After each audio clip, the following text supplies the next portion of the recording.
राज, पोरांनी गर्जना दिल्या नाही तर एवढ्यात तुमच्या नावाच्या.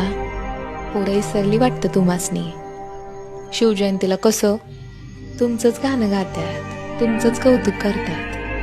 म्हणतात आम्ही शिवबा राजाचं भक्त, आणि मग म्हणतात आम्ही शिवबा राजाचं भक्त. पण आजोबात मागं पुढं बघत नाहीत, सांडताना एकमेकाचं जातीवादापायी रक्त. आता काय सांगावं राज ह्या पोरासनी. शिवबा राजानं कधी भेदभाव केलाच नाही. आपल्या सैन्यात 18 पगड जाती जमाती, आणि प्रत्येक जातीचा तुम्हाला बी लई आदर. लोकांनी चांगलाच डाव साधला, आणि स्वराज्यात जातीवाद मात्र वाढला. राज, तुम्ही जर राज असतात तर तुमचं बी डोळं पाणावलंच असतं नाही.